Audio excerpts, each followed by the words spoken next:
فضيحة أو فشلت البلوجر العراقية بسمة بغداد وهي جواد الشكرتشي من برنامج عائلتي تربح.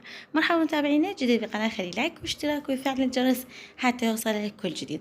طبعا مثل ما قلت لكم بالفيديو الفات انه بسمة بغداد طلعت ببرنامج عائلتي تربح، فسألها شنو محتواها، شو قالت محتواي انه انزل يومياتي، فقال هو هذا المحتوى اللي تقدمين للمتابعين، وسألوها هواي أسئلة بالبرنامج وما عرفت ولا سؤال.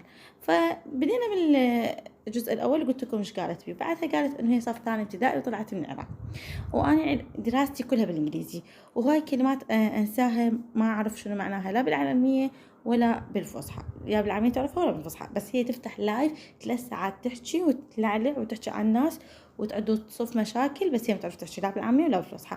الكتابه هي كاتبتها او الجوجل كاتبها ما نعرف. فالناس ردت عليه قالوا انه الانسان اللي يريد يكذب يكون يصفط الكذب عدل ويكذبه.